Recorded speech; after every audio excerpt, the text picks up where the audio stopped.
Hey guys, Omar here, hanging out with my 27mm f2.8. It got weird, didn't it? Yeah. I've been having a fun time with this lens.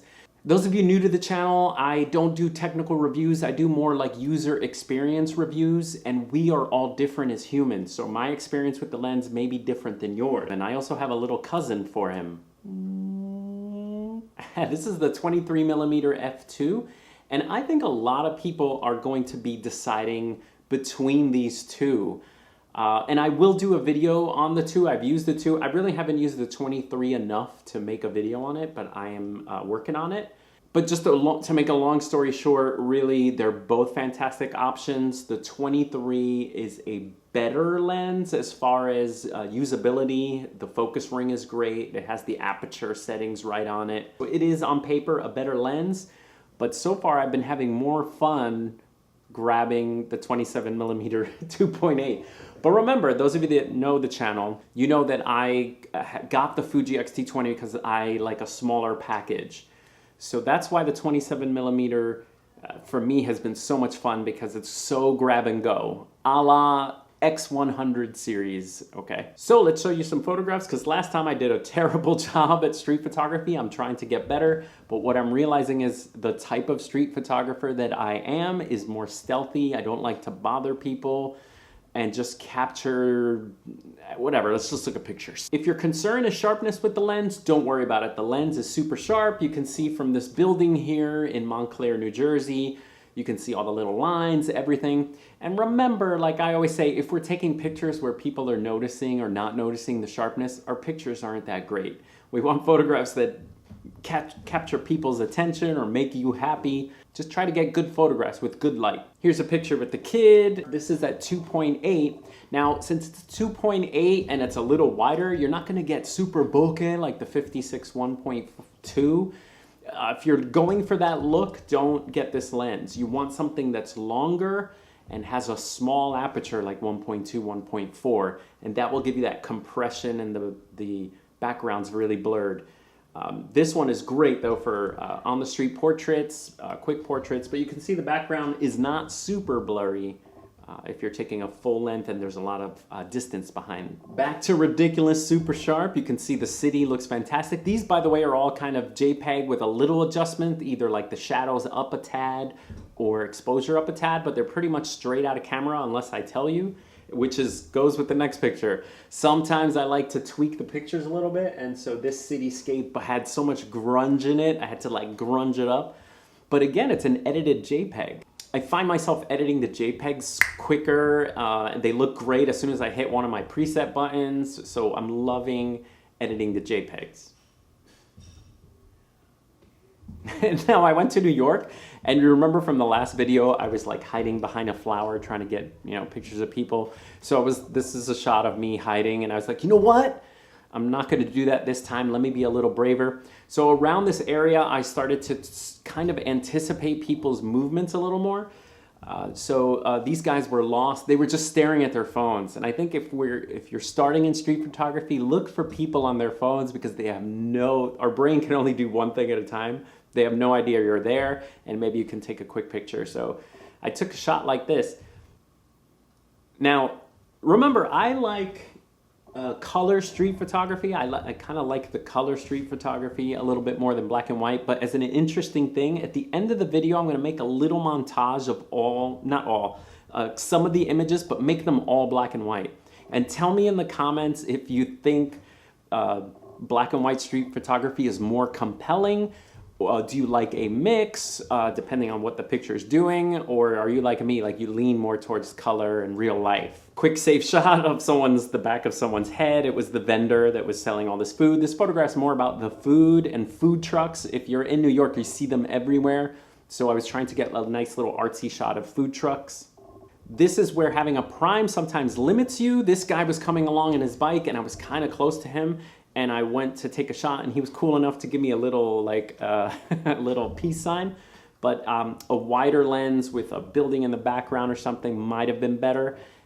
This is a little too close for me, but again, you can't zoom your body fast enough if a biker is coming by you. Maybe the 18 to 55 if I was walking around with that.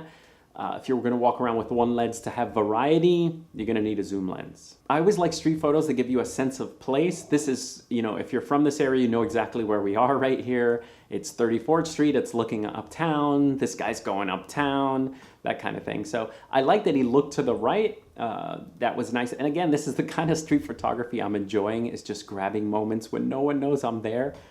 If you're a little braver and you're getting in front of like people and stuff, my philosophy real quick about street photography is I always think about the other side.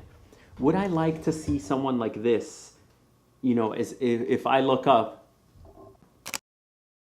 I don't want to be violated that way on the street, so I always think of it from the other side. I don't mind if someone takes a picture of me and I never know about it. You know, I'm part of their scene, whatever. Use my bald egghead, fine. But if you're kind of, you know, intruding on, so I like to look at it from both ways. How would I feel? So I like to take pictures like this. Didn't bother him. He didn't know I was there, and that's great. Again, not intruding. He didn't know I was there. I like the color, like in the Snapple bottles, and he was like really confused looking for something. But just a moment, split. It's almost like a split screen, but this was a stand. So just a quick moment. Now, when you're using the Fuji X-T20 with the 27mm, I was finding that I took back button focus off. I think back button focus for street photography doesn't work for me.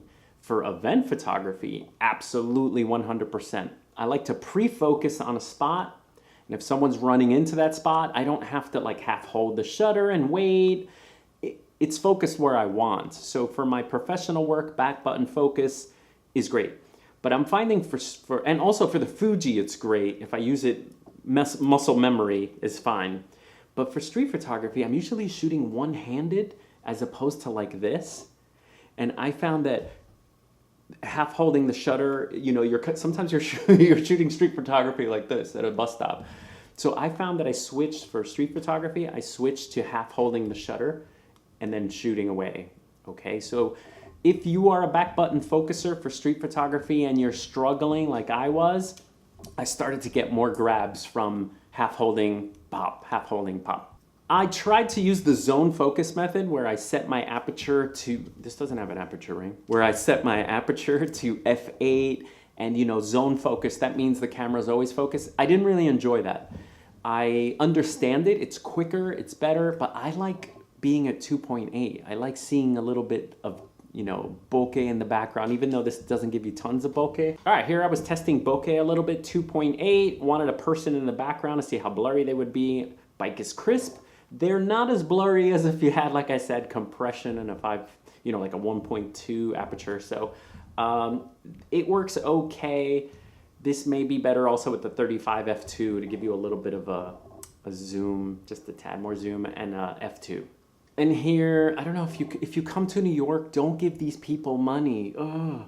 They're stealing the property rights of characters that I love, like Cookie Monster. Yum, yum, yum, yum, yum, yum. But anyway, they wear these costumes and they ask for money. So I tried to take a quick, this is another half hold, but my focus point missed. It focused on that guy who was like super happy back there. So be careful if you see these characters in Times Square. They are a little aggressive as far as like asking for money. So don't go up and try to take a picture with them and be like, and try to walk away. They want bills. I've always wanted to take a reflection, cool, artsy picture.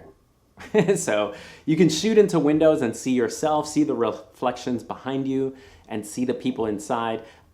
This picture, actually, I wish it was just the two women, because the guy kind of saw me, and it works out that there's something like hiding his eyes a little bit. But what's cool is my legs look like they're part of his body. But try to shoot through windows using both images. Sometimes that's really cool. This is cropped in. So one of the things is if I want to stay stealthy, I'll show you the original image, but this one is cropped in because I saw the cool moment of the guy with the cigarette taking a swig of his coffee. I got down low with the flip screen, so I was kind of like this. And sometimes I like this for street photography because people think you're kind of on a phone if you're like this, and I use my thumb on the shutter. So if I'm looking down, it's kind of like da, da, da, da. But he was just too far and someone was in the way. So I don't know what the ethics are as far as street photography. Are you allowed to crop in? Is that cheating? I don't know. Maybe tell me below if you're like an avid street photographer or follow street photography forums. Is cropping cheating? I don't have no idea. Beautiful. I love the borders of buildings in New York. And here we got a splash of green from the tree. So the 27 is good. Again, a prime forces you to, I can't go further back if I want more building, and if I go forward, I'm gonna get hit by a car. So you kind of have to frame with a prime, but that's the fun part, man. That's the fun part of having a little lens, working a scene. And sometimes you can zoom, you know, like you can zoom a little closer further, but here I couldn't. So I made a photograph with what I had, and I like it. Another crop shot. I could any closer and this bird was gonna take my eyes out. So I got a little shot of this bird. He was kind of like, Merp, and then I cropped in a little bit just to get him. So cropping, but you can see his feathers. You can see his eyes really sharp. This is at 2.8. So that's the widest it goes, and the pictures are nice and sharp. So that makes me happy. And then here's my beautiful mom. Why is the Canon not detecting my face? Oh, I get it, Canon. Mom is more important. Okay, that's better. My mom visited from Puerto Rico, so I made her a tourist, and we went to New York and tried to grab some pictures. So here's a portrait with the 27mm. Again, a lot of images are about your light, not your lens, not your camera, and this was just a huge window behind me that lit up her face evenly. All right, this one I set the camera to acros. Remember, with my Q menu, I have a couple of film simulations that I use, so I hit Q and then spin this wheel. So these lights were really interesting. Mom in the subway. It's been years since she's been to the subway, so I got a nice little street shot of her. Architecture, this one's at 2.8, man. This is an actual faux pas and a mistake. When don't you need an aperture which is really wide? Yes, you in the back. That's right, Johnny. You don't need 2.8 if anything's in 2D or flat when depth isn't an issue. So I should have stopped down to like 5.6, f8, because that's the sharpest part of these lenses, is that area. So think about that. If you're shooting a wall or a painting or something, you don't need 2.8. All right, 2.8. Speed was 750th because Chinatown was like really bright. This is already where I'm using the half hold and shoot. And I started to get better from the hip, a little bit better. Now, is it an amazing image? No, but she's cute. 2.8 to see bokeh a little bit, close to the fans, gives you more bokeh. Still not totally super blurry, but fine, great colors. Ooh! So this was in one of the windows. You can actually see the chef in the background looking out. Good bokeh there because I'm so close to the duck that anything in the background will get blurry. So your distance to the subject determines bokeh sometimes. So you can see he's really blurry in the background. And then I did the street photography I love, which is staying out of everyone's way. Shoot fruit. I got some street fruit.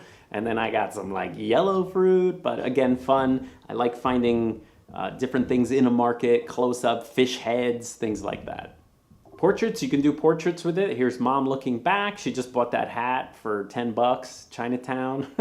And you can see all the tchotchke stores in the background. Now this was an interesting shot because again, half hold shoot, chess game in New York, downtown. And he was in full sun, everyone else was in shade. So I was using that shaft of light. I'll show you later, this works a little better in black and white, but again, you're gonna decide. But I like the guy was cool, I liked his hat. Now in this shot, your attention goes directly to that bicycle. I mean, the bicycle colors, the bicycle gears. I mean, look at that bicycle. Little architecture can go wide enough, but sometimes you can sort of do this on the street, which is what I was doing, like trying to get, this is great. They're trying to beautify a lot of like construction stuff downtown. So these people were painting here. I used the rule of thirds, so I put them in a corner and you can kind of see the whole painting there. Nice. Now they were a little higher, so I used the flip screen this way. So you kind of just raise it above your head, line it up, but you're looking up at the screen, which is a little more convenient. Nice little architecture, downtown Manhattan. And this is when we were leaving New York. Took a quick shot of mom with the trees, and I just, again, switched it to acros real quick. Bam. Fuji 27mm. Love it. I'm loving it. It's now what's funny is we're leaving for Costa Rica tomorrow, and I'm actually not bringing it. Do you want to know why? I lost the lens cap. I freaking lost, this is the second lens cap I've lost because it's like the size of a dime. It's so small. Anyway, I will be bringing the 23mm, and I'll let you know how this guy does on vacation as a vacation lens.